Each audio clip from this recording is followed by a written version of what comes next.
Hey guys, tonight we're doing something a little fermented. You ever wandered into a dream where gods take naps inside oversized wine jars? No?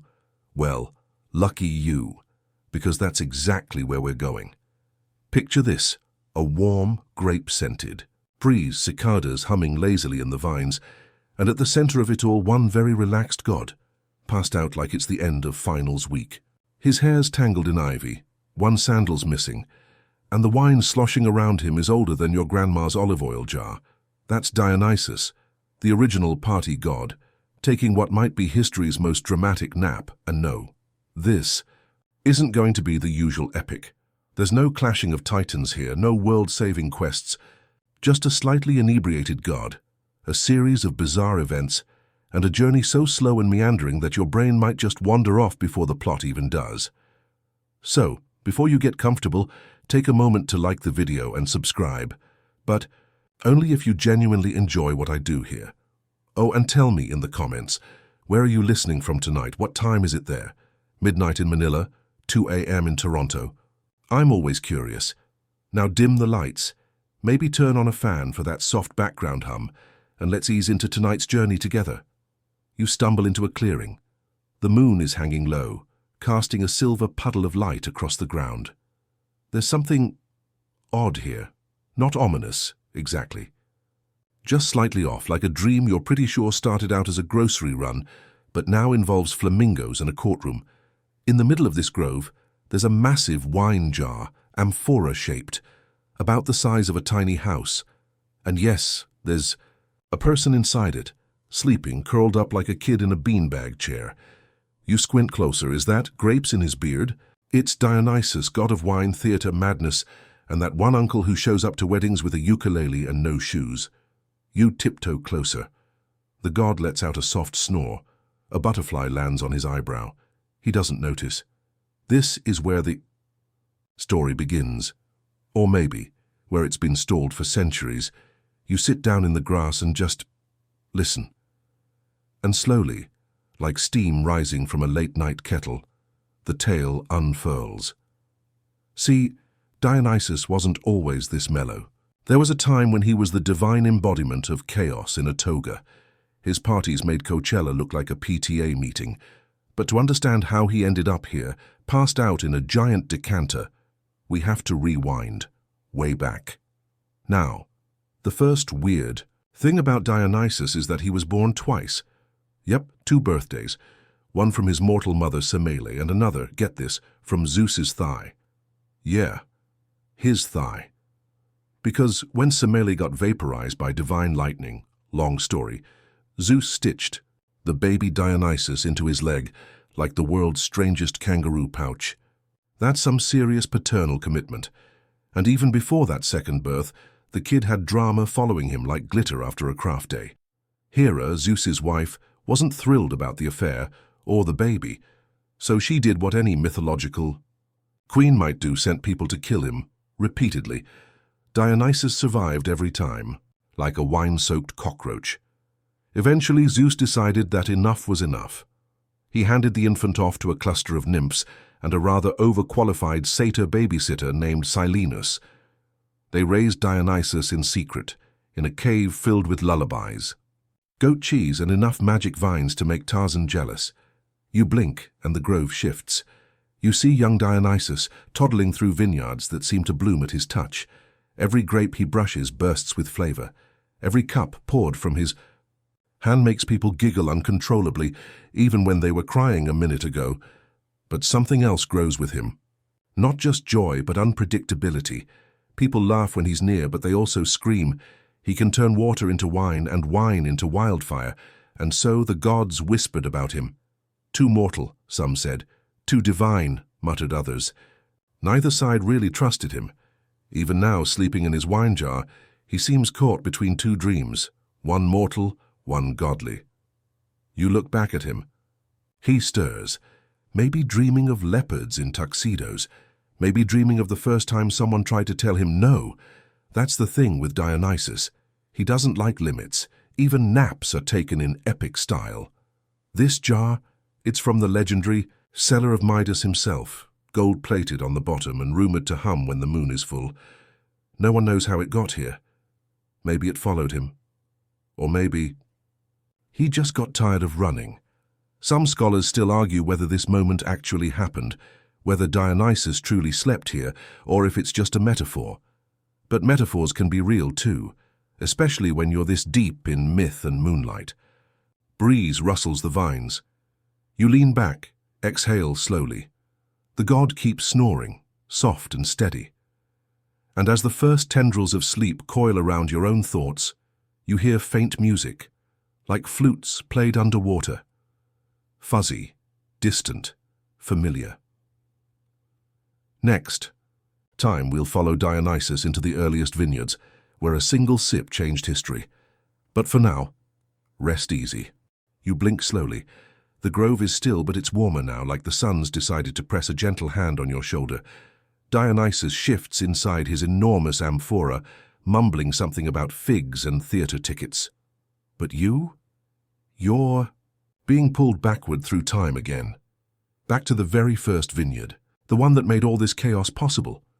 You're standing in the hills of Ikaria, the soil dark and crumbly underfoot, rich with volcanic memory. It smells like salt and pine and the first morning of the world. You trail your fingers along the twisted vines, their leaves fluttering like tiny sails in the wind. This isn't some lazy countryside stroll, it's the birth of wine. And of course Dionysus is there. Not napping anymore, but barefoot and grinning, holding a bunch of grapes. Like it's a newborn puppy. He's younger, but no less strange. His eyes flicker between kindness and mischief, like he's trying on personalities. Around him mortals watch, puzzled. Grapes are for eating, sure, but fermenting them, that's madness. So Dionysus does what he always does when logic fails. He throws a party. You watch as he crushes the grapes underfoot, the juice seeping into clay pots that smell faintly of cedar and adventure. He passes cups around. The villagers sip, then blink, then sigh, then laugh. And just like that, wine is born. Not just a drink, but a portal, a shift, a lens through which the world gets softer at the edges. The strange thing is, this moment, this vineyard, gets almost no attention in most retellings. But some historians, and you know the type, glasses too small, notebooks too full, believe this was the tipping point. This moment when mortals first tasted something divine and decided they'd never go back to barley water again. And the god, he didn't just give them a drink, he gave them escape, ritual, excuse. Suddenly grief could be drowned, weddings lifted, wars toasted. Wine in Dionysus's hands became memory's warmest filter. But not everyone was thrilled. You hear the rustle before you see them. Two figures in the olive grove, stiff as scrolls. Local priests, old-school types, beards like broom bristles, sandals squeaking indignantly. This isn't proper, one huffs. They're dancing, in public. They're singing out of key, the other adds, as if that's a cardinal sin. But Dionysus, he just shrugs, tosses a grape at them. It bounces off one's nose with a wet plop. The villagers cheer. The priests storm off. The god turns to you, winks. You can't reason with people who iron their togas, he murmurs. And that's the weird part, because you hear him clear as daylight, even though his lips don't move, like the words were placed directly into your mind, tucked there like a secret. The sun shifts. Time slips. Now you're in another place, same god, different scene. A small island, its name long forgotten, lies drowsy under a violet sky. Dionysus is reclining on a leopard skin, swirling wine in a goblet shaped like a seashell. Around him people are gathered again, actors this time. They're practicing lines for a play that hasn't been written yet, using masks carved from bark and painted with crushed berries. This is where theatre begins. Not in marble amphitheatres or dusty scripts. Here, under the open sky, fueled by fermented grapes and divine mischief, one actor slips and falls, another forgets his lines. A third starts improvising wildly, turning the ancient tragedy into something that sounds suspiciously like a romantic comedy. Dionysus claps with delight. You laugh too, then realize this play, it's about him, about the god who was born twice, who wandered mad with wine and returned crowned with ivy. They're acting out his myth in front of him, and he's loving every second. Some scholars still argue whether Dionysus invented theatre accidentally, as a byproduct of his love for spectacle and chaos. Others say it was intentional, a tool, a mirror, a way to make mortals reflect, even if through layers of melodrama and masks. One academic, probably too caffeinated for his own good, once suggested that Dionysus is the only god who needs humans to worship him by pretending, not through offerings, but by becoming him night after night on stage. Interesting thought, right? Back in the grove, the wine jar sighs. Dionysus mumbles something again. No, mother, not the thunder again. You lean closer. There's sweat beading on his brow. His fingers twitch like they're reaching for something. Maybe memory, maybe revenge. The night around you shifts again. The vineyard fades. The actors dissolve like fog. And now, you see the first time Dionysus snapped. It wasn't dramatic. At least not at first, just a refusal. A king, Pentheus of Thebes, stood on his polished marble steps and declared that Dionysus's worship was illegal. That wine was for weak minds, that the god was a fraud. You probably know what happens next, or at least the sanitized version, but here, now you feel it. You feel Dionysus's smile tighten, his jaw clench, his shadow stretch across the palace. Like spilled ink. He doesn't raise an army, he doesn't hurl lightning, he just whispers, to the women, to the vines, to the air itself, and soon everything starts. Unspooling. Pentheus, of course, doesn't notice until it's too late, but that's tomorrow's tale. Tonight you sit beside a snoring god in a forest that feels slightly tipsy itself. The leaves sway without wind, the crickets keep time like a metronome. And somewhere deep in the vines a story waits to be poured. You hear the first note before the scene changes, a single high-pitched whistle like a tea kettle just beginning to boil. Then the sound of drums, deep and slow, echoing like distant thunder. And just like that, you're not in the woods anymore. You're in Thebes. And wow, Thebes is loud. It's market day, apparently. People are shouting about olives, slapping goats on the rump, juggling fish like it's just another Tuesday. And yet, even through all the bustle, there's a strange tension hanging in the air. Like the city is holding its breath, waiting for something to break. You catch sight of him, Pentheus.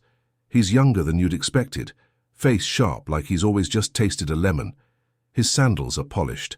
His hair looks like it holds grudges. He stands on a balcony made of imported marble and disdain. And what's he doing? Complaining, loudly, about Dionysus. This so-called god, he sneers, gesturing with a hand that has never known manual labor, is corrupting our city. Women are running wild, men are dancing in the streets, and worst of all, he spits the words, they're wearing ivy. You glance at your own shoulder. Yep, ivy wreath. Whoops. The people around you shift uncomfortably. No one wants to argue with the king, but also, they really like wine and dancing, and the kind of parties where your name might be forgotten, but your vibes are remembered. And that's when it happens. Dionysus walks into the city. No fanfare, no thunderclap. Just a young man in a purple robe, smiling like he knows something funny that hasn't happened yet. His feet are bare, and every step he takes leaves a faint shimmer like light bouncing off a soap bubble.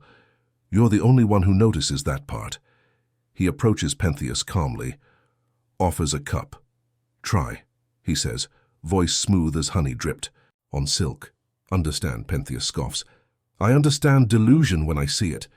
And that's when the cup explodes. Okay, not with fire, not with lightning, no dramatic special effects. It just fizzes, then bubbles, then grows arms and hugs. Pentheus, you're not hallucinating. The wine literally embraces the king like a long-lost uncle. Pentheus shrieks. The goblet drops. The crowd bursts into laughter. Dionysus. He vanishes. Some say he walked into the crowd. Others claim he turned into a cloud of perfume and floated off. One old woman swears he became a bird and pooped on the king's head.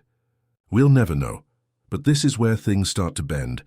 That night the women of Thebes vanish, not kidnapped, not coerced. They just leave into the woods, into the hills, singing songs no one taught them, wearing vines and animal skins. They become maenads, wild followers of Dionysus, their hair unbrushed, their eyes unblinking, their laughter just a little too loud for polite company. And you follow them, because of course you do. You move with them through the trees, your feet brushing against moss and myth. One of the maenads turns to you and smiles, a wide, toothy grin that feels both comforting and slightly unhinged. "We're free," she whispers. "Can't you feel it?" And yeah, you can. There's a kind of electricity in the air, like the space between lightning and thunder. You're not sure if you're dancing or levitating. You don't know what time it is. You don't even remember your name. But none of that matters, because for the first time in what feels like centuries, you are part of something bigger than yourself. Now here's the weird part, and most textbooks won't tell you this. Some historians believe the maenads weren't just escaping. They were mourning. For what? That's debated. Lost daughters, lost gods, lost selves. But the rituals, the shouting, the singing, the frenzied joy, it wasn't just chaos, it was catharsis. A way to scream the grief out of your body so you could keep moving forward. Dionysus gave them that. He gave you that. And then he laid the trap. Because, see, Pentheus couldn't ignore it anymore. The city was empty. The noise in the woods was growing. And his pride. Oh, it was ballooning so fast it probably had its own gravitational field. So he disguised himself. Yep. The king of Thebes put on a wig and a dress and snuck into the hills, hoping to expose the fraud, which honestly sounds like the plot of a very niche soap opera. And Dionysus? He helped him do it. Fixed the makeup, tied the sash, even gave him a little spin and said, "You make a fierce maenad." No one stopped him. No one warned him, because deep down everyone knew you don't mock a god and walk away with your ego or your limbs intact. That's tomorrow's story, though. For now you're lying in soft grass, head spinning with song. Hand wine and moonlight. Around you the maenads sleep, their bodies curled like commas in the dirt. Somewhere nearby a flute plays itself. Dionysus is nowhere to be seen, but you swear you feel him, watching, waiting, smiling. You wake up to the scent of crushed grapes and pine. There's dew on your forehead. Your fingers are sticky with honey. And someone, somewhere, is humming a tune in a language you don't quite recognize, but your heart sways to it anyway. And then there he is again, Dionysus, sitting cross-legged on a rock, spinning a gold coin across the back of his hand like a street magician with too much charisma and far too much time. His eyes meet yours, and it's not a question. It's an invitation. "Come watch," he says. "It's about to get interesting." You don't ask what it is. You just follow. And suddenly you're not walking. You're floating like the gods themselves have slapped wings onto your sandals. The trees rush past in a blur, and before long you're standing on a high cliff looking down at the rolling slopes of Mount Cithaeron. There's movement. A figure. Pentheus. Oh yeah, it's happening. He's wobbling through the underbrush like a baby deer in drag. The wig's on crooked, the gown's riding up in places it absolutely shouldn't, and he keeps tripping over roots like they're actively trying to sabotage his adventure. He's muttering under his breath. Something about getting evidence and exposing blasphemy, and those maenads will never see through this foolproof disguise. You don't have the heart to tell him his chest hair is showing, and here's the kicker. He's not just alone. You are there. Invisible, maybe, but watching. Part of the story now. You've slipped past the edge of history and into the folds between pages, where things aren't written down but felt in the bone. From behind a tree, Dionysus whispers, "He wants to see divine madness. Let him look." And then, the maenads spot him. You're not sure what gives him away. Maybe it's the clumsy way he adjusts his fake bosom. Maybe it's the dramatic gasps every time he sees a squirrel. Maybe it's just male hubris. Who's to say? But the spell begins to unravel. The women freeze mid-dance, then, in a motion both graceful and terrifying, they turn, eyes glowing, teeth bared. The music stops. There's a silence, and it's not peaceful. It's the kind that creeps into your spine and starts rearranging your vertebrae. Pentheus, bless him, still thinks it's going well. He raises a hand, gives a dainty little wave, and in the most nasal falsetto you've ever heard says, "Hello, fellow priestesses." And the forest loses its mind. The Maenads surge forward, not out of hate, not quite, but out of divine frenzy. They don't see a man. They see a threat, a disruption, a symbol of the old order trying to mock the new, and at the center of it, all is Agave, Pentheus's mother. That's right, plot twist. In the fever of divine madness, she sees not her son, but a wild beast, a lion, a monster threatening her sisters. The Maenads descend. It is chaos. You try to look away, but the scene clings to your eyes like smoke. There's tearing, screaming, a crown of ivy slipping from a broken wrist, and through it all, Dionysus sits. Beside you, utterly calm. Madness, he says, is the most honest state of the soul. A pause, then softer, but only for those brave or foolish enough to wear it. Now here's something the textbooks gloss over. Some historians suggest Pentheus wasn't just punished for doubting Dionysus. He was punished for trying to contain what can't be caged. Dionysus is not a god of wine. He's a god of release, of every repressed scream, every swallowed tear. Every night you danced alone in your room, pretending the world wasn't on fire. He's not chaos. He's permission. You glance down the mountain. The Maenads are crying now. The frenzy is gone. The realization has set in. Agave is cradling Pentheus's head in her lap, the fog of madness lifting just enough to let horror slip in. You hear a whisper on the wind. What have I done? Dionysus stands. No anger, no glee, just inevitability. They wanted a god, he murmurs. They got one. You're quiet on the walk back. The forest is gentler now. The leaves seem to bow as you pass. Even the birds are quieter, as though respecting a funeral no one planned for. As you near the city, Dionysus turns to you one last time. You can go back, he says, or you can stay. And that's when you realize you're not sure where back even is anymore. You've drunk the wine, worn the ivy, heard the truth inside madness. There's no going back, only onward, to wherever Dionysus leads next. The city's gates creak open as you step inside, though no one sees you enter. You're part of the breeze now, brushing past linen curtains, rustling fig leaves on market stalls, slipping between the sandals of priests and pickpockets alike. Somewhere in Thebes, the echoes of Pentheus's screams still cling to the stones, but life, as it tends to do, keeps marching on with unnerving indifference. You don't see Dionysus at first. You feel him, the moment your feet touch the sun-warmed pavement. The air thickens, like it's been infused with late summer laziness and something floral you can't quite name.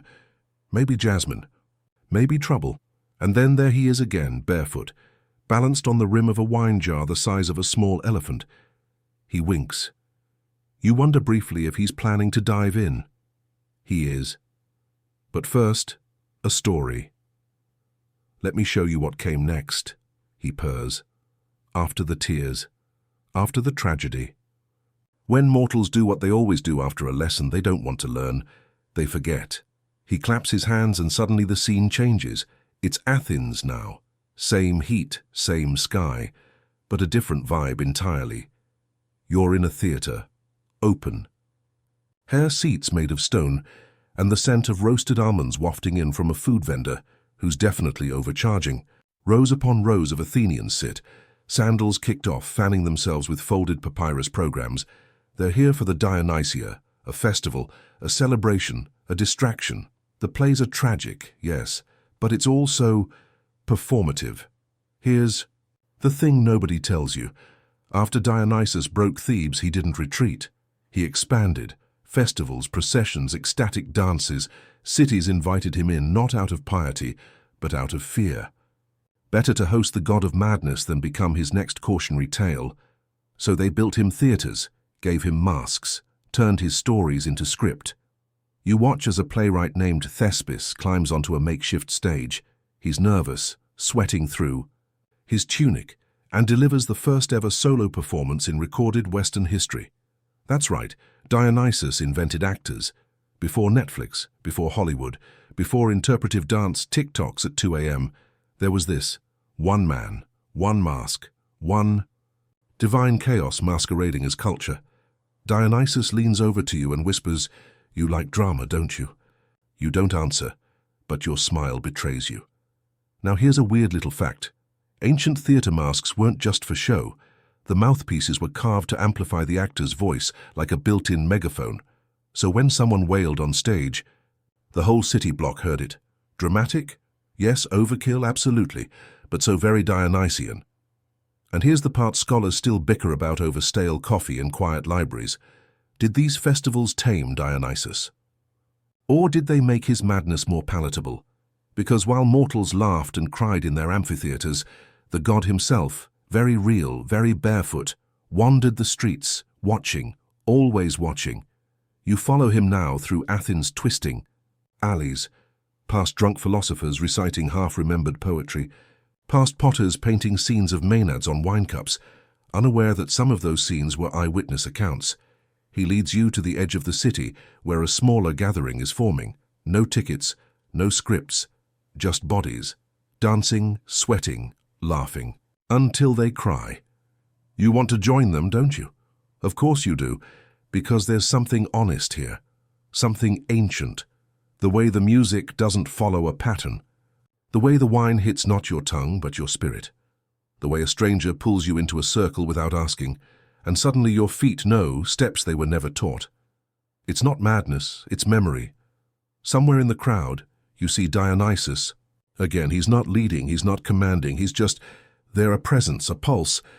The permission to be unhinged in a world that insists on hinges, and right before you lose yourself completely in the rhythm, he leans in and says, "They built statues of me. They gave me titles. But they never understood.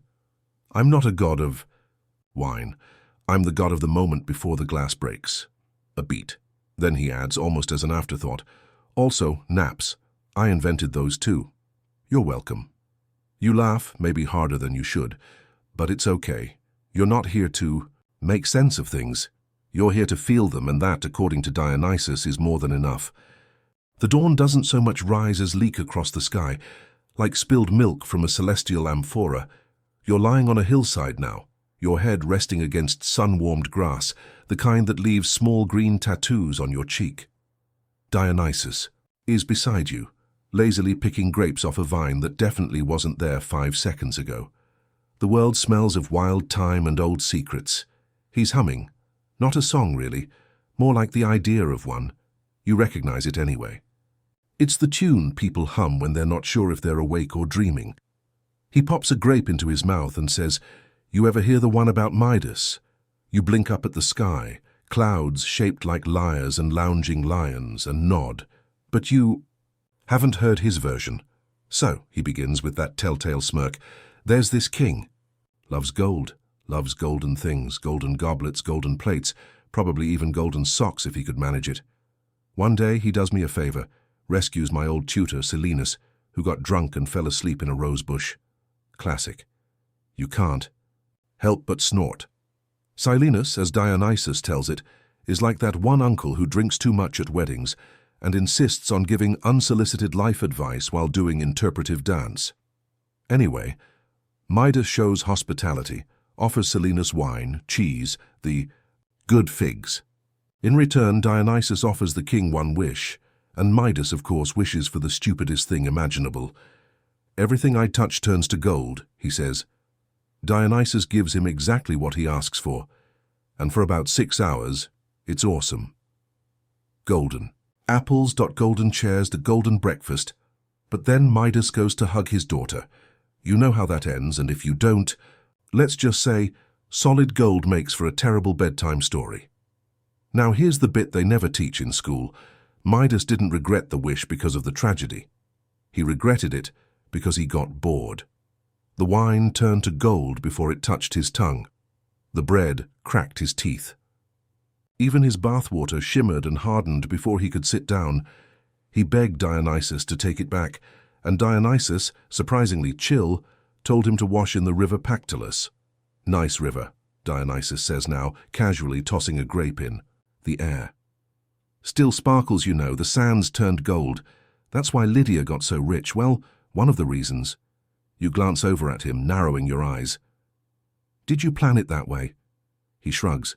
I plan very little. I allow. There's a long pause, the kind only gods and very patient cats are comfortable with. Then he adds, almost too softly, it's a curse what mortals do to beauty. They try to own it. You sit up because somehow that hits. You remember the dancers from Athens, the maenads in the forest, the flicker of candlelight in a wine jar. All moments too wild to capture, too fleeting to bottle. And yet, humans keep trying. Statues, laws, currencies, wishes. Dionysus watches you with half-lidded eyes. You feel it now, don't you? That ache, that tug behind your ribs. You nod, though it isn't painful. Just bittersweet, like the last sip of wine before a toast ends. And then, because he is who he is, Dionysus sits up and says, enough brooding, time for something ridiculous. He claps his hands and the hillside folds away like stage scenery. Suddenly you're in a bustling symposium. There are couches. There are flutes. There are philosophers who've had way too much diluted wine and are now debating whether shadows have feelings. A woman with a snake tattoo on her wrist hands you a cup. It smells like cinnamon and bad decisions. You take a sip. Across the room, Socrates is doing a handstand. Plato is judging silently in a corner. A goat tries to play a harp with its hooves. No one questions it. You lean back, dizzy but delighted, and that's when Dionysus, now wearing a laurel crown made entirely of jellyfish, don't ask, leans in and murmurs, mortals always ask for meaning. But sometimes the point is just at the party. You let that sink in, because maybe life isn't always about wisdom carved in marble or heroics sung by bards. Maybe, just maybe, it's about this. A night too strange to be remembered clearly. A laugh shared with someone who may or may not be divine. A single grape, plucked from a vine that shouldn't exist. Your head spins a little as the scene blurs. Again, but before it fades entirely, you hear Dionysus whisper, remember this next time you wish for something shiny. You're still laughing. It's the kind of laugh that makes your chest ache and your eyes water, the kind that leaves you breathless, like you've just sprinted through a dreamscape. The symposium has melted into mist behind you, wine-soaked. Debates and philosophical goat harpists fading into a soft blur. And you're walking again, barefoot, through a forest that shouldn't be there. The trees lean in, whispering like old women sharing gossip in a crowded bathhouse. Their leaves glisten with dew or maybe spilled nectar, and every once in a while you hear a giggle that could either be a bird or a nymph, or maybe just your imagination being tipsy again. Dionysus walks ahead of you, arms wide, as if embracing the entire strange breathing world. This way, he says, grinning. We're going to meet the pirates. You nearly trip over a root. Pirates? He spins on one heel, robes swishing like theatre curtains. Oh yes, Tyrrhenian pirates. Very ambitious, very bad at reading labels. And just like that, you're aboard a ship. The sails are taut with wind that smells like crushed mint. The deck creaks beneath you. Around you, sailors move nervously, their eyes darting toward a figure at the prow of the vessel. It's Dionysus, but younger, or maybe just sharper. There's a divine shimmer around him, like he hasn't bothered to hide it this time. The pirates naturally assume he's a prince, someone wealthy, someone worth ransoming. They whisper plans of extortion. Some even discuss slavery, selling him to a king across the sea for wine and coin. Dionysus says nothing, just sits quietly, smiling. Here's the fun bit, he whispers to you from the past or present or somewhere in between. I gave them every chance to stop. At first, the pirates think the wine barrels are leaking. The scent fills the air, intoxicating, ancient, full of memory and madness. Then vines begin to grow, curling, up the mast, twisting around the rigging. Grapevines, one sailor tries to cut them. His blade turns into a fish and flops overboard. You glance to the side, the helmsman is now a dolphin. Another sailor blinks, realizes his hands are paws. He lets out a bleat. Goat. The rest? They leap into the sea, panicked, desperate, and when they hit the water, you see sleek grey backs arching. Bottlenose. They still swim the Mediterranean, Dionysus says gently. I didn't kill them, I changed them, set them free. You look out at the waves and for a moment you think you see shapes dancing beneath the surface, elegant, joyous, flipping in moonlight that hadn't been there a second ago. That's when you realize the sea itself is laughing. Here's what the history scrolls leave out. This moment, the pirate dolphin incident, was Dionysus proving a point, not about power, but about mercy. Transformation, after all, is his favorite kind of punishment. You either become something more true or something a little fishier, but you always come out changed. Still, scholars argue about it. Did the pirates deserve it? They ask. Was Dionysus being just or just dramatic? You know the answer. Already, he was being both. Because with Dionysus, theatre is truth. As the ship dissolves around you like sea foam, you find yourself standing on a rocky shore. Dionysus sits beside you again, now wearing a captain's hat made of kelp and regret. Mortals, he muses, skipping a stone across the surf, always think they know who's in control. The rock skips 7 times. You count. He hands you another. Go on, he says. Make a wish, but careful, the ocean listens. You toss the stone. It sinks after 1 bounce. Nice try, Dionysus smirks, but maybe don't wish to own a god next time. You can't help but laugh again. The shoreline stretches endlessly in both directions. The wind carries salt and stories. Somewhere, far off, a dolphin leaps in the twilight, and Dionysus, never quite serious, never quite joking, says, "Let's walk. There's someone I want you to meet." You turn inland, and the forest begins again. Soft moss underfoot, a whisper in the leaves, a trail of wild roses, each petal curled like a secret waiting to be told. The god walks beside you, quiet now. You can't tell if you're nearing the heart of something or being slowly unwrapped by it. Either way, you're not afraid. Not anymore. You've been walking for hours, or maybe minutes. It's hard to tell in this place where time loops around like a drunken satyr chasing his tail. Dionysus is humming again, some tune that sounds suspiciously like elevator music if elevators had existed in 500 BC. The forest thins, and the land opens into rolling hills dotted with wild fig trees and purple irises swaying lazily in the breeze. Up ahead, on a grassy slope, stands a crumbling stone theatre. Half of it has been swallowed by ivy. The other half is glowing with golden light, like it's caught forever in sunset. "Ah," Dionysus says, arms outstretched, "my true temple." You blink. "A theatre," he chuckles.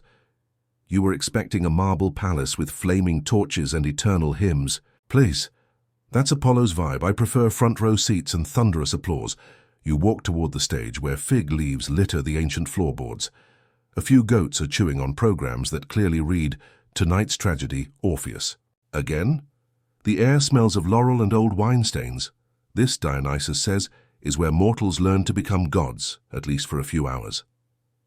And just like that, the scene begins to shift again. You blink once and the seats are full, blink twice and you're sitting among a crowd of Greeks wrapped in wool and whispers. The play has begun. On stage, a woman cloaked in grief stands over a stone tomb.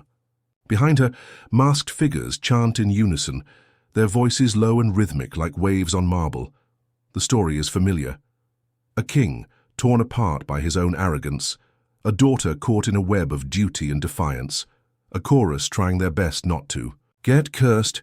You glance sideways. Dionysus has a box of olives and is throwing popcorn-style handfuls into his mouth. "You know," he whispers, "I inspired all of this.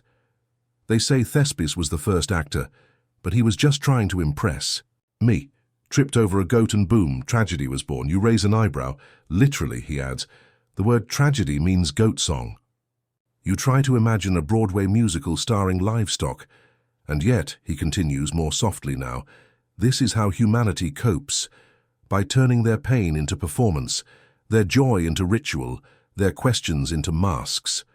On stage, the woman wails. The crowd doesn't move, not even a sniffle. You're the only one tearing up. Somewhere in the distance, a lyre plays a gentle, unresolved chord. The curtain falls. The crowd disappears. You're back in the ruins again, crickets, moonlight, the sweet, stale scent of centuries-old applause. "It's beautiful," you say. meaning more than just the theatre. Dionysus nods. They built this for me, but really it's for them. It always has been. They just needed someone to give them permission to feel that deeply. You look around at the stones, each one worn smooth by history's elbow. But why make them suffer so much on stage? His smile falters just for a breath, because pretending helps. Even gods cry at the rehearsals. You sit on the edge of the stage, your feet dangling over centuries. Here's what most people don't realize. Dionysus isn't just the god of wine and parties and questionable decisions at 2 a.m. He's the god of catharsis, of letting it out, of allowing yourself to break open like an amphora so the truth can spill out in verse and blood and olive pits. That's why he gave them the theatre, to rehearse grief, to practice love, to scream their confusion into a place where it could echo. Safely, but scholars? They're still bickering. Was the theatre religious or entertainment, they ask? Was Dionysus a civilizing force or the madness within civilization? You know the answer. He's both, always both. You lie back on the stone floor. It's warm from sun long since set. The stars blink above you. Do you think they still hear us, you whisper? Dionysus leans over you. His breath smells like pomegranates and poetry. They never stopped listening, he says. The ivy rustles. The wind carries a distant chorus, and somewhere on another hill another stage prepares for a tragedy with a very funny second act. The night has thickened like honey left too long in a cold cupboard. You feel its weight in the air, a sticky stillness that drapes over your shoulders. Dionysus whistles as he walks, carefree as ever, crunching wild grapes underfoot. Somewhere, in the distance, wolves are howling, not threateningly, more like they've just discovered jazz. You follow him over a ridge, and suddenly the terrain changes. Gone are the fig trees and ruins. In their place, rows upon rows of vines stretched across the hills, taut and endless, glistening in the moonlight like green veins on the skin of the earth. Welcome to Nysa, the vineyard of gods. Careful, Dionysus murmurs, waving a hand toward the vines. These aren't your average supermarket grapes. One taste and you might start confessing sins you didn't know you had. You eye a particularly juicy cluster, resisting the urge. He laughs. Good. You're learning. The path winds through the vineyard like an old story, twisting, repetitive, strangely familiar. As you walk, you begin to hear voices, low and rhythmic, rising in the breeze like steam. You glance over. Figures dance between the rows, women cloaked in fawnskins, their feet bare, their eyes wild. The Maenads. Dionysus raises a brow. Don't worry, they only rip apart mortals on Tuesdays. You hope he's joking. One Maenad notices you. She freezes, stares, then smiles. A warm, unsettling expression, like a candle-lit portrait that suddenly moves. She lifts her arm and points ahead. You follow her finger. There, nestled among the vines, sits a massive clay jar, enormous, comically so, easily the size of a small cottage. It's cracked at the edges, and faint reddish stains seep from its seams. Wine, or something like it, sloshes gently inside as if the jar is breathing. Your steps slow. This, Dionysus declares, arms out like a magician revealing his final trick, is my nap jar. You blink. You napped in that? He beams. Not just a nap, the one that changed everything. He climbs the side like a child scaling a favorite tree and gestures for you to join him. You hesitate, then climb. Inside, it's dark. And sweet. The walls hum gently like the inside of a seashell that's been dipped in honey. You lie down beside him, feeling the jar sway slightly, as if it remembers floating on ancient oceans of forgotten laughter. And then he tells you the story. There was a time, he says, when I'd had enough. The festivals, the plays, the blood-soaked leaves. Everyone wanted a piece of me, but no one really listened, so I did the only logical thing. You raise an eyebrow. I climbed into my biggest wine jar and slept for 3 centuries. You wait for the punchline, it never comes. Instead, he looks genuinely wistful. It was peaceful, until a group of confused philosophers cracked the jar open and tried to drink me. You let out a snort. I'm serious, he insists. Plato thought I was some metaphor. Aristotle took notes. Diogenes just called me a lightweight. You laugh softly. The jar echoes it back to you, doubled and distant, like two ghosts chuckling from opposite ends of time. Here's the thing no one tells you. Even gods get overwhelmed. Even the ones with festivals named after them sometimes need to vanish for a while and float in a big terracotta bathtub full of their own tears and fermented dreams. You glance at him. Did anyone miss you? He doesn't answer right away. Instead, he traces a finger along the curved wall. When I woke up, he says, the world had changed. New gods, new cities. But the vines were still here. The theatre still whispered my name. And mortals still danced like something inside them needed to escape. He looks at you now, eyes soft. So, yeah, I guess they missed me. Outside, the Maenads begin to sing. It's not a melody you recognize, but something in your chest responds. Some animal part of you that remembers running barefoot through wet grass long before you learned how to be civilized. You lie there, for a while listening, and you wonder if a god can vanish for centuries and still be remembered. What does that mean for you? The Maenads' song swells, echoing off the hills like a lullaby wrapped in fur and fire. And in that moment, you understand something that no textbook ever taught you. Dionysus didn't create chaos. He simply gave it a rhythm. Scholars still argue. About the jar, some claim it's a metaphor. Others insist it's a mistranslation of a lost ritual. One fringe theory suggests the jar was actually a prototype for modern fermentation chambers. But you've seen it. You've floated inside. And now the world feels a little warmer, a little wilder, a little more like a song you forgot you knew. The jar is starting to feel like home now. You lie in its embrace, half-lidded, half-dreaming as Dionysus continues his tale. The air around you smells of ripe grapes and earth, a scent that wraps itself around you like a blanket on a cold night. Dionysus chuckles softly, like he's still in the middle of a joke that's lasted for centuries. You see, he continues, it wasn't just about the nap. Oh no, that's too simple. There's a reason I climbed into that jar and never came back. Out. And it's not just because the world was boring. You blink, feeling a sense of tension in the air. He pauses, and for a moment, you wonder if he's about to reveal some great cosmic secret. But then his face shifts. He's smiling, that mischievous smile again, the one that says he knows something you don't. All right, he says with a wink. You're asking yourself, what could possibly be so important that a god would sleep through 300 years of history? Well, sit back. This is where it gets good. He sits up in the jar, his back against the smooth, cool walls. The moonlight spills through a crack in the clay, catching the edge of his crown, making the gold shimmer like it's alive. It's beautiful, almost hypnotic, but you don't let your gaze wander for long. This is a story you're about to hear, and it's one you won't forget. Back then there was a little thing called the Persian Empire, Dionysus says, his tone shifting from playful to serious. Big, powerful, dangerous, and they decided they wanted to take over the world. Or at least they thought they did. You feel a shiver run down your spine. You've heard of the Persians, of course. Who hasn't? But hearing it from Dionysus himself, it somehow feels different. Like he's not just talking about history, he's talking about something much older. Now the thing with empires, he continues, leaning forward, is they don't care about what's sacred.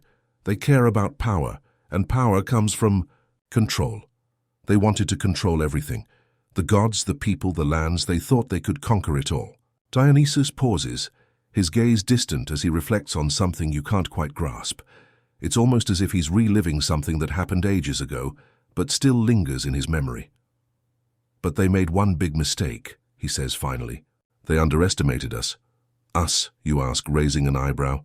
He grins, his eyes twinkling with a touch of ancient mischief. The gods, the ones who truly understand what power is. Not the kind that's taken by force, but the kind that's woven into the fabric of existence itself. You see, mortals like to think they have all the answers, but what they don't understand is that we gods don't play by their rules. You blink, trying to make sense of his words. It's like he's talking in riddles, but you feel there's something profound underneath it all. You lean in closer. The Persians wanted everything, he says softly. They thought they could defeat the gods. And do you know what happened next? You shake your head. They failed, he says simply, as if the answer is the most obvious thing in the world. But not because they were defeated in battle. Oh no. They failed because they lost sight of the one thing that makes everything tick, the thing they never truly understood, the power of wine, or of... You stare at him, bewildered. Wine? Yes, wine, he repeats. You see, the Persians may have had armies, strategies, and the best weapons money could buy, but they didn't have the wine. You blink again, more confused than ever. He leans back, a smile playing at the corners of his lips. Wine, my friend, isn't just a drink. It's a symbol of celebration, of freedom, of life itself. It's the thing that brings people together, makes them forget their differences, even if just for a little while. He pauses, letting that thought settle in the air. And that's what they didn't understand, he adds, almost to himself. The Persians had everything, except the one thing that made people feel alive. You think about that for a moment. What was it that he was trying to say? Was wine truly the key to something bigger? You turn the thought over in your mind, letting it marinate like the rich red wine Dionysus speaks of. We gods, Dionysus says softly, we know the power of joy. We understand that joy is not something that can be controlled. It's something that must be felt, shared, and celebrated. And that's why we always win, not through force, but through unity, through laughter, and through the one thing that has always brought people together. You finally understand. It's not about the battles, the strategies, or the armies.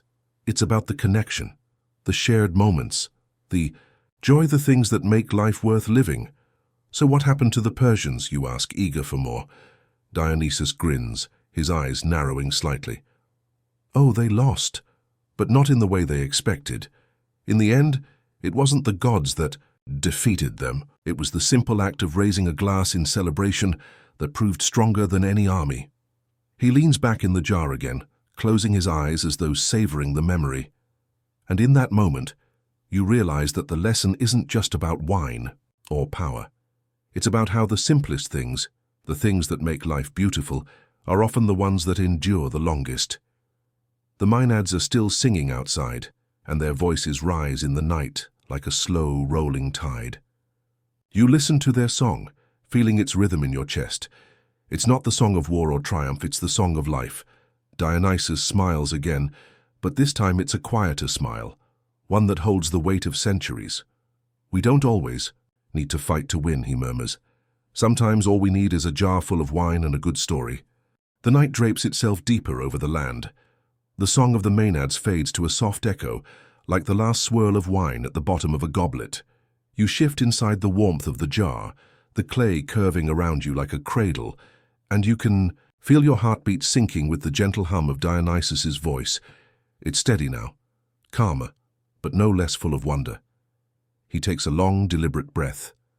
So, the Persians fell not with a sword through the chest, but with empty cups, a toast left unmade. Sad, really. You don't speak, you just listen. That's your role here. You're not the hero. You're the audience. And somehow, that feels just right. But of course, Dionysus continues, history didn't stop spinning just because I decided to nap for a few decades. Or centuries. Depends on how you count. Anyway, after Persia, the world shifted again. You know who came next, right? You nod instinctively. The Romans? A low chuckle. Of course you know. Everyone knows the Romans. They're like the reality TV stars of the ancient world, loud, overconfident, constantly stabbing each other at dinner parties. You laugh despite yourself.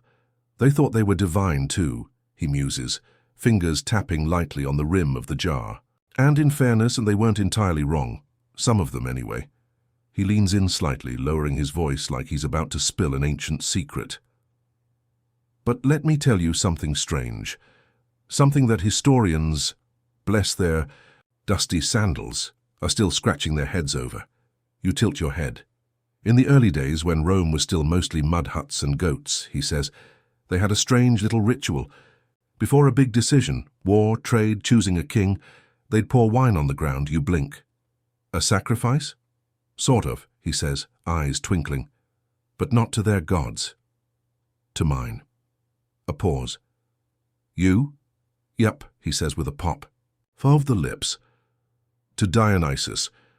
Or as they called me back then, Liber. They didn't really know who I was yet, but they knew enough to keep the wine flowing. Smart lads. You let that sink in. Rome, paying tribute to a Greek god before they even knew what they were doing. A strange kind of fate, woven through fermented grapes and spilled secrets.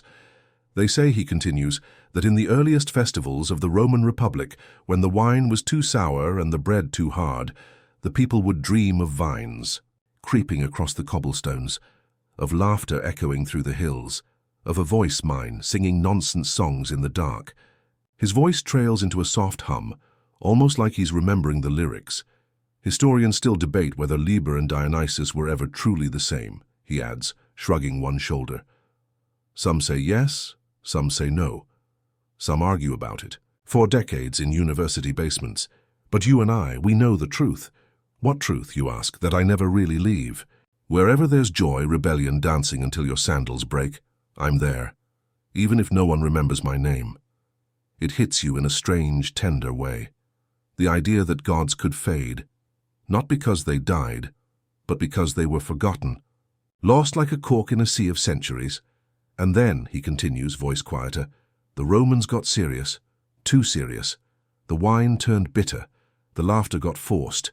They started putting more stock in order, in conquest, in names carved, in stone. They forgot why they toasted in the first place. He sighs. And that's when I left. Left, you ask? Where did you go? He looks around the jar and raises both eyebrows. Oh, right, here. The two of you share a small laugh, the kind of tired chuckle that sneaks in around the corners of dreams. But I wasn't the only one, he continues. Plenty of us gods started to drift. Some packed up and moved east. Some became whispers in wind and shadow. And some just dissolved, faded like dreams by morning light. His tone shifts again, just slightly. Not quite sad, but thoughtful. There's a little-known story, he says after a pause. Not one you'll find in the textbooks. It goes like this. After one particularly bad year, plagues, fires, politics, you know, Rome being Rome, a group of farmers climbed to the top of Aventine Hill with a single barrel of wine. You lean in, sensing the story deepen. They said nothing, didn't pray, didn't chant, they just sat and drank quietly, watching the city below burn. You can almost see it now, smoke curling up from red rooftops, stars dimmed by firelight, the silent clink of wooden cups. And as the night wore on, Dionysus says, they each told a story, just one, about love, about loss, about that time they danced too hard and fell into a sheep pen. And by dawn, when the wine was gone and the flames had died down, they laughed, he smiles. They didn't know it, but that laughter was a prayer, and I heard it. A silence hangs between you. Historians still argue about what caused the fires that year, Dionysus adds with a smirk. But I know. Rome needed to remember the joy, and sometimes joy comes with a little chaos. He lets the words linger, like a final note in a haunting melody, and then softer. That's why I stayed in the jar, because the world forgot how to toast to the absurd, to nap in the middle of a war, to find beauty in disorder. You nod slowly, feeling a quiet understanding unfold inside your chest. So, he murmurs, voice almost a whisper, if you ever wonder why things fall apart, it's usually because people stop dancing. He yawns, stretching his arms with the languid ease of someone who's already half asleep again. Let's not let that happen again, yeah? And as the darkness outside grows stiller and the last embers of Rome's fire glow faint in your imagination, you drift with him, between memory and myth, between ruin and revelry. Outside the jar, the world snores on, wind slipping through cypress trees like a hush meant for secrets. The stars above look like careless drops of olive oil spilled across a deep black plate. Inside, you shift gently, cradled by the warmth of Dionysus's voice as it curls around your ears like scented smoke. He clears his throat softly. Now, where were we? Ah, yes. Rome had gotten too stiff, too polished, like a dinner party where everyone's afraid to laugh too loud. It was time for someone else to take the stage. You feel the story beginning to pivot, the way a dream tilts right before something strange and lovely unfolds. Now, Dionysus continues, if the Romans were marble statues trying to out-serious each other, then the next crowd, they were shadows in candlelight. The Byzantines, you blink. Weren't they still kind of Roman? He grins. Technically, yes. Spiritually, not even close. Imagine if someone took all the pageantry of Rome, dipped it in incense, wrapped it in gold-threaded silk and added just a little bit of paranoia. That was Byzantium. You smile at the image. They were obsessed with signs and omens, he says. Dreams were taken very seriously. A man once lost his job because the emperor dreamed he looked at him funny, no joke. You raise your eyebrows. Historians still argue about whether those dream records were real or just a good excuse to fire someone, he adds with a wink. He shifts, pulling a fig from somewhere inside his robe and biting into it mid-sentence. But even amidst all that imperial drama, the wine never stopped flowing. In fact, some of the finest vintages of the ancient world were crafted in Byzantine monasteries. Picture it, monks in hooded robes, tending grapevines with all the quiet reverence of a prayer. You imagine it, the quiet hillsides of Cappadocia, early morning fog, and silent men in sandals carrying baskets of ripe fruit, whispering psalms and stomping grapes like holy rebels. And get this, Dionysus says, raising one finger for emphasis. They believed that drinking wine during religious rites wasn't just symbolic. They thought it could thin the veil between worlds. You pause. You mean, like see visions? Exactly. Prophets, saints, drunken nuns seeing angels in the vineyard. Of course, some of that was probably heat stroke or expired cheese or both, but still, a soft chuckle curls through the clay. There was one monk, old fellow, a bit mad, wore sandals made of walnut shells, who swore the Virgin Mary herself blessed his barrels. Every year, like clockwork, he'd leave her a cup, and it'd always be empty by morning, you squint. And you're saying that wasn't just evaporation? He places a hand over his chest in mock shock. How dare you question holy fermentation? The two of you laugh together, and the sound makes the jar feel just a little less cramped, a little more like a shared secret. But as always, Dionysus sighs, the joy got regulated. The council of something or other declared that wine should be used solemnly. No more dancing barefoot on feast days, no more festivals where a goat wore a crown and was elected mayor for a day. You look up. Wait, that was a thing? Oh yes, he says. The goat's name was Theodore. A lovely chap. Bit of a temper, though. You both laugh again, this time louder. Dionysus smiles, pleased. Byzantium tried to control the joy, turn it into ceremony. But joy doesn't like being caged. It sneaks out, through cracks in stone, through whispered songs, through spilled wine on a Tuesday afternoon. His tone quiets. That's why people started having visions, because their souls were starved for something irrational, something beautifully stupid. You lean your head back. And were the visions real? He shrugs. Define real. If it makes you cry or laugh or take your shirt off and dance on a table, doesn't that make it real enough? You nod slowly. That makes a strange kind of sense. You know, he adds, there's a forgotten story about a young scribe who worked late into the night copying psalms. One night, exhausted and slightly tipsy from the leftover communion wine, he doodled a tiny picture of me in the corner of a manuscript. You grin. What did you look like? Terrible, he says deadpan. He'd never seen a satyr before, so he drew me with goat ears, 6 fingers, and holding what I think was supposed to be a baguette. You laugh, but he holds up a hand. The best part? That manuscript still exists, hidden in the library at Mount Athos. The monks have no idea. A pause. They think it's a demon. That sends you into a soft fit of giggles. I like the Byzantines, Dionysus muses, stretching lazily.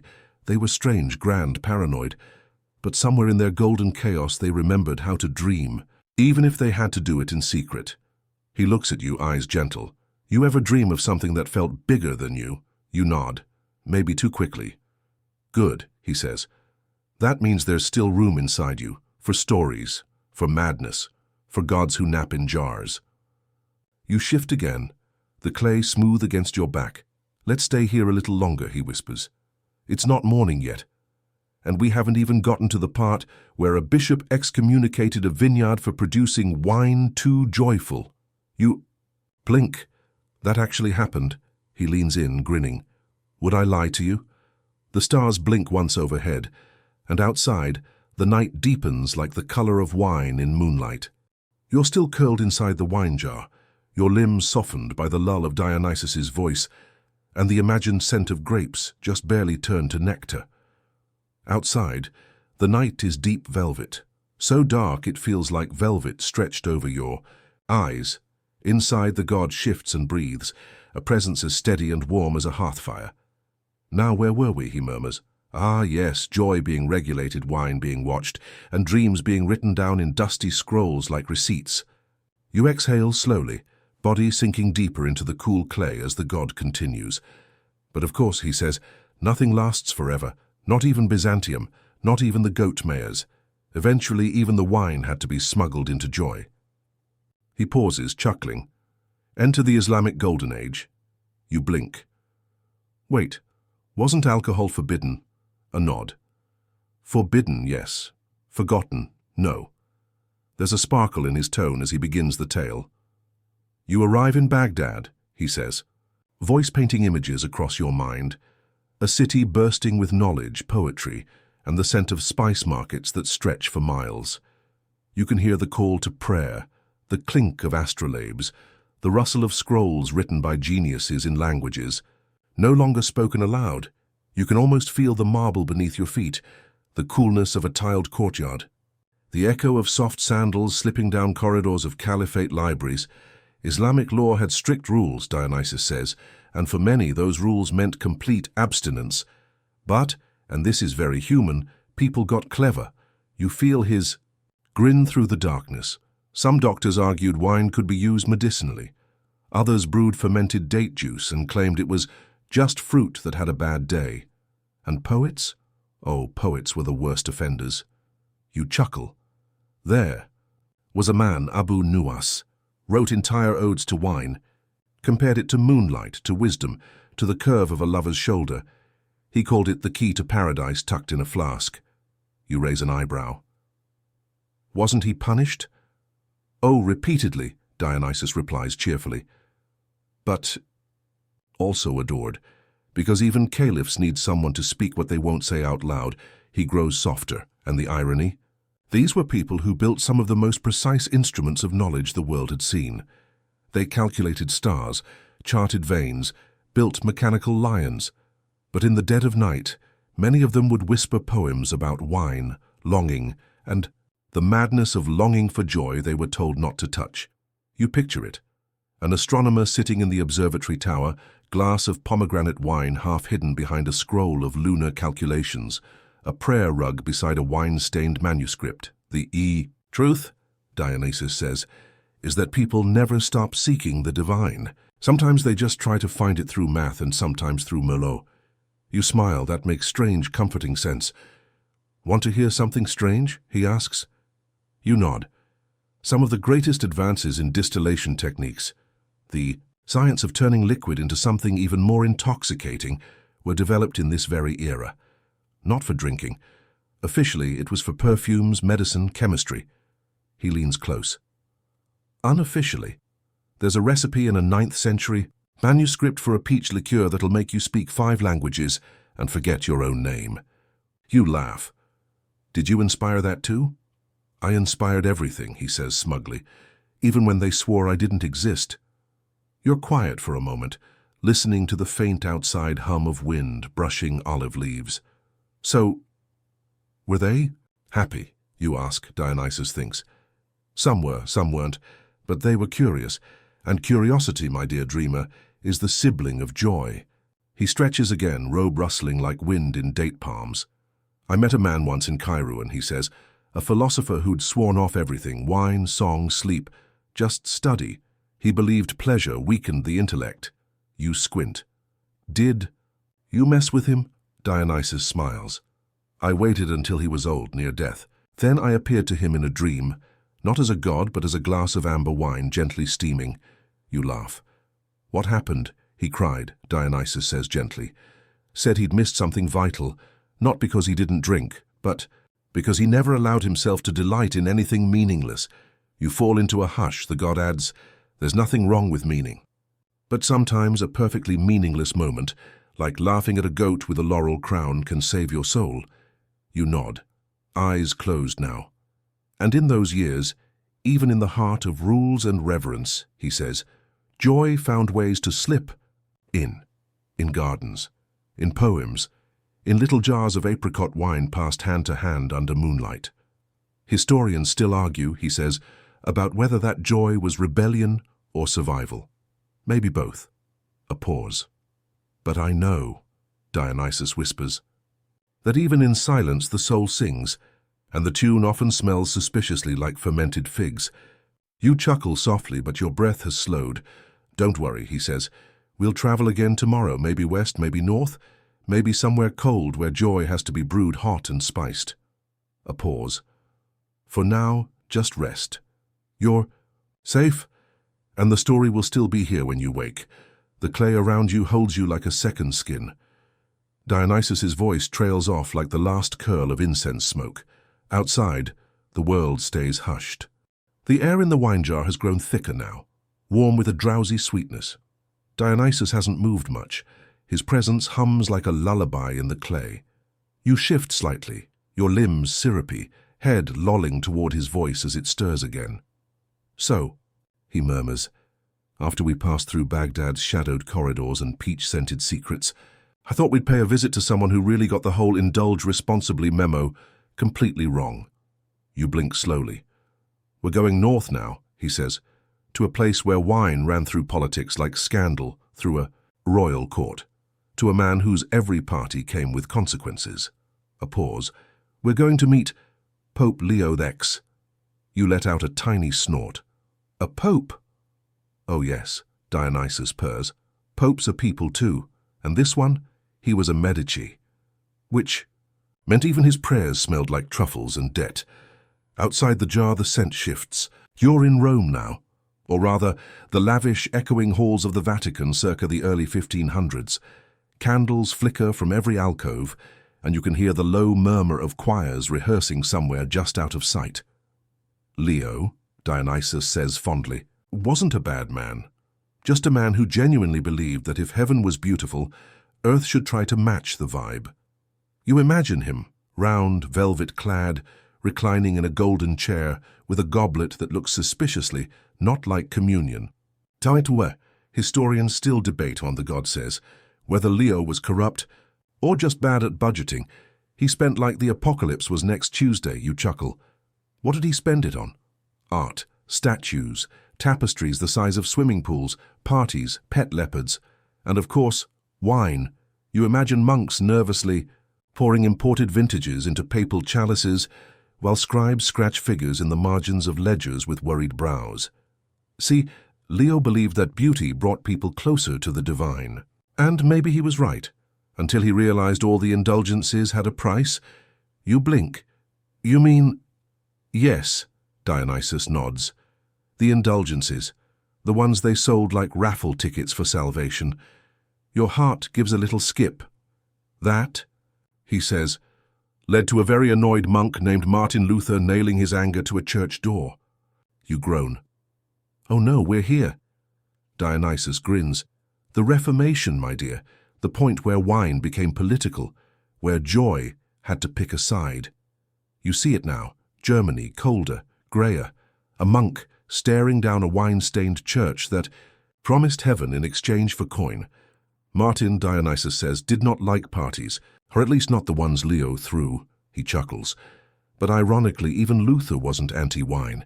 He actually believed it was a gift, just one that had to be respected, like a really sharp cheese or a good insult. You smile. He married. A former nun who became a brewer, Dionysus continues, and she made excellent beer and better arguments.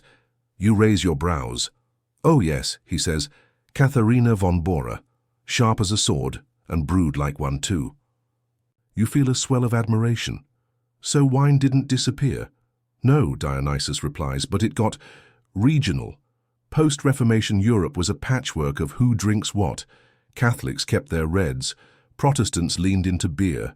France pretended it was above everyone. You laugh. So basically, joy got tribal. Exactly. And people argued over it in sermons, in pamphlets, even in court, whether it was holy, whether it was necessary, whether Jesus turned water into wine or grape juice. He sighs. They were missing the point, of course. You tilt your head. Which was? That sometimes, he says, a sip of wine is just a moment to remind you that you are alive. You fall quiet. Historians still argue, he says softly, about whether Leo was decadent or visionary, whether Luther was liberating or puritanical, but all of them drank something, and all of them dreamed of a better world. He shifts. And the jar creaks slightly. There was a day, Dionysus says, when I sat quietly behind a tapestry in Leo's quarters. He was reading poetry alone, drinking from a cup shaped like a lion's head. You close your eyes, I whispered to him. Just a hum, really, not even words. But he smiled. You feel warmth in your chest. And once, I visited Katharina. She didn't believe in gods anymore. But when I lifted the foam from her beer with a breeze, she said, "That's strange, it smells like figs." You smile. They didn't believe in me, but I still believed in them. His voice softens. Further. And belief, he says, isn't about facts. It's about showing up for someone even if they think you're a dream. You feel sleep like waves lapping at your ankles, so let's keep going, shall we? He murmurs. Just a few more stops before we end our little odyssey. He leans close. And next, we'll visit a time when the world tried to bottle joy and ended up bottling war. But he stops there, letting the thought settle like sediment. Outside the jar, the Roman candles fade.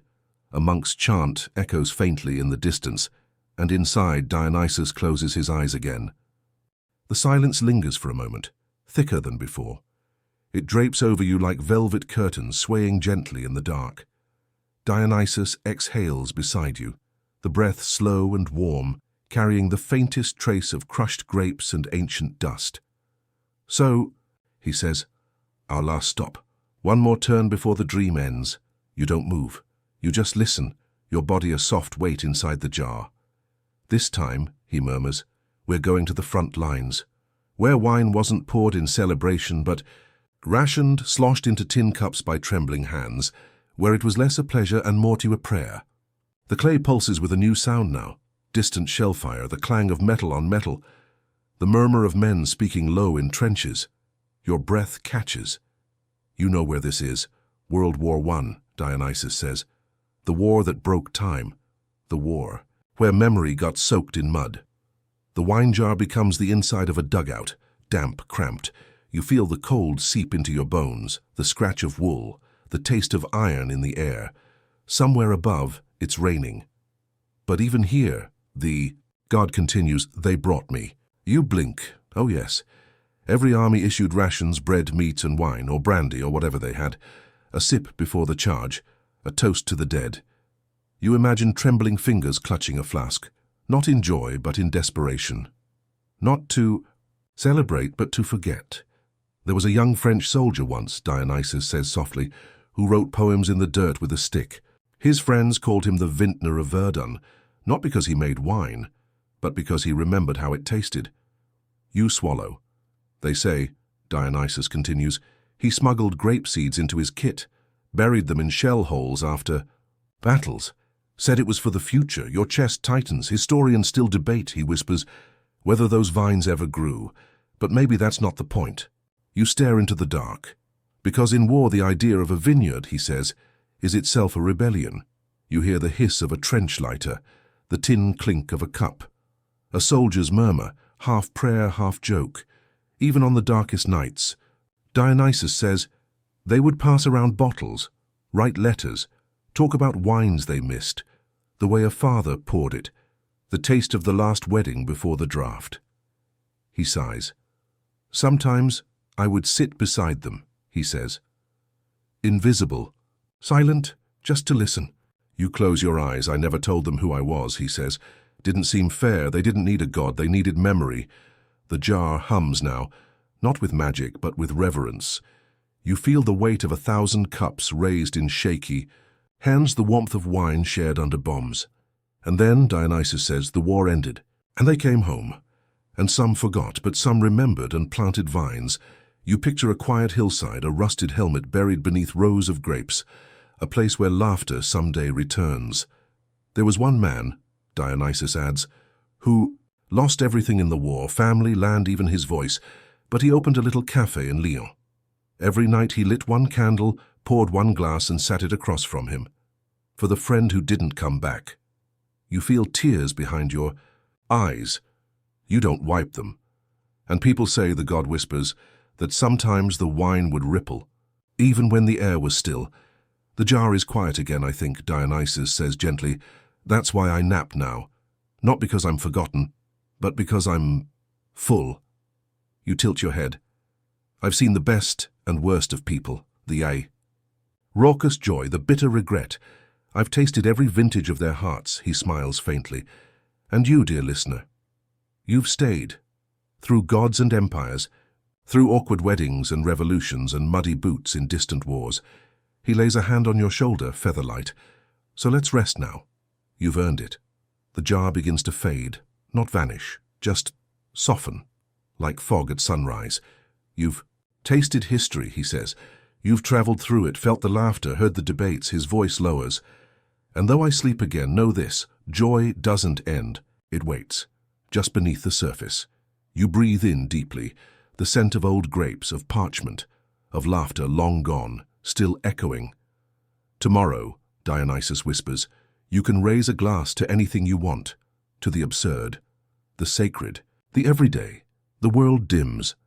But for now, he says, voice barely a hush, close your eyes, you do. Let the clay cradle you, the warmth seeps deeper. Let the vines grow over your dreams. A breeze rustles phantom leaves. And let joy, real joy, find you in sleep. Silence, end of script, sweet dreams.